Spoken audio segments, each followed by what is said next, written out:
inside of you. Hi guys, it's Elena and I'm Enchanted to be here on my channel. Hello and welcome. I'm glad you're here on lesson number 7. Pretty soon I'm gonna run out of fingers of lessons, how many there are going to be up here.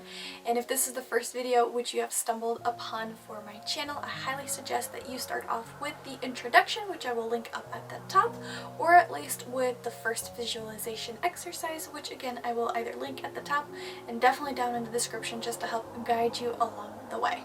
On the first part of the visualization topic, we went over its importance and how we need to create kind of like a map for the magic to follow. I hope you had a chance to practice it and kind of go over the techniques I went over in that video. And on today's video, I'm going to go over a couple more practices, so to speak. One of the practice is something that might help those who are a little bit more of like a hands-on type of learner, and another practice is a little bit more advanced, just to kind of help make your mind think, work, visualize, and kind of like work out your imagination muscle, if that makes sense. For these upcoming exercises, I would highly recommend for you not to get too frustrated if it doesn't work out immediately, and I would definitely suggest not to spend too much time on it. So take maybe 5 to 15 minutes a day to practice on these visualization exercises, just so that you don't exhaust yourself and so that you don't get too frustrated, and that way your mind can kind of start to create little connections over time so that it will be a little bit easier to visualize next time. So if you just, it's like cramming for an exam. It doesn't exactly work if you try to do everything at once like the night before and then expect good results the following day. So you need to kind of build up endurance, the visualization muscle, the imagination muscle over time. So don't spend too much time a day working on it, and just take kind of bits and pieces here and there throughout your day to practice these exercises. So for the first exercise of this part 2 visualization technique, you are going to need a bag or a box or something that is not see-through. So I have this little gift bag that I'm going to use here, and you're going to need a couple items, maybe 3 or 4 items that are about hand size that will fit inside of your bags. If you can't really find anything, you can always use a pillowcase. That usually works like a non-see-through bag, and I think majority of people have pillowcases, so that could be another option, or just like an Amazon box or any other type of small little container that's, I would say, like maybe roughly this size. And you're going to need a couple items to put inside here. So this is to help those who are a little bit more of a hands-on learner, but it's a good practice to have anyways. So for the items that I'm going to put in is, I'm going to have this purple little pen, tuck it right in, a purple beaded amethyst bracelet, tuck that in, a little shell, and a lollipop. Hopefully the shell didn't break. So that type of thing. So for this visualization exercise, you're going to close your eyes and kind of put it in your lap.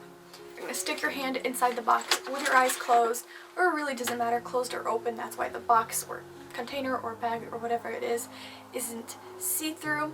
And you're going to hold onto one of the items and kind of like feel it around in your hand. You can either close your eyes or you can keep your eyes open, whatever works best for you. So you're going to feel it around in your hand.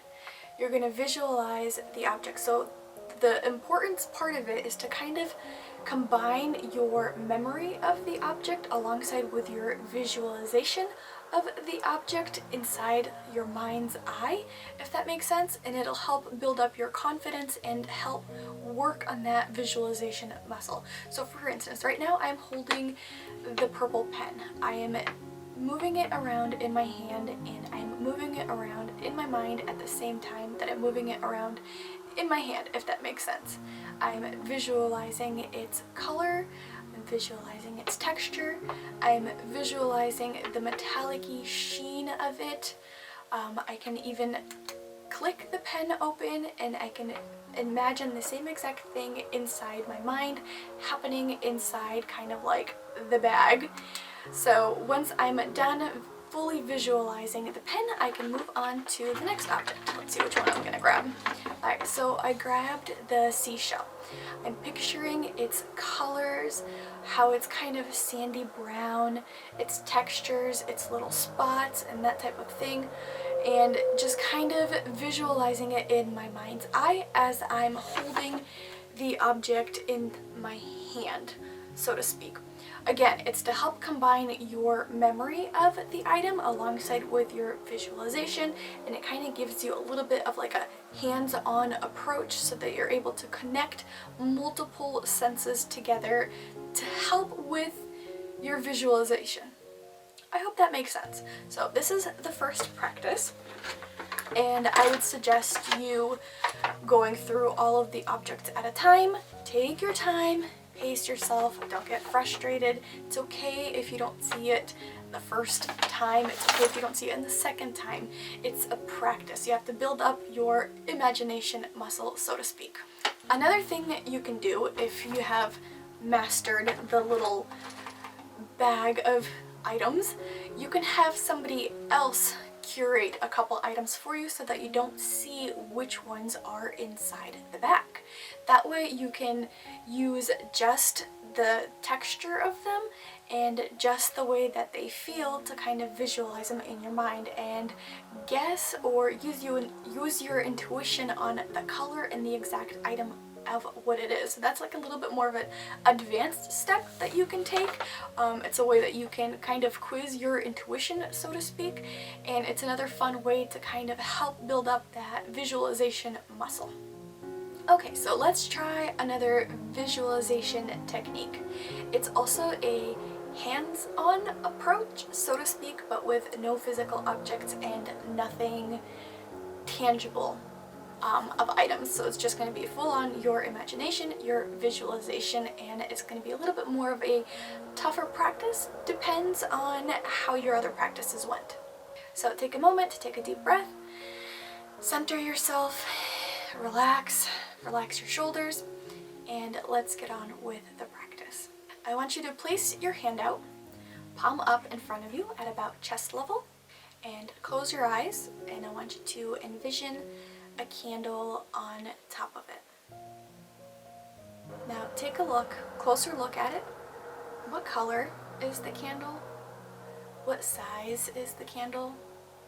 Is it on a candle holder or is it by itself? Is the candle lit or not? How does the weight of this candle feel in your hand? Take your time and try to see all the details. Take a couple moments, a couple breaths, and explore these thoughts. Have this imaginary candle on your hand feel almost real.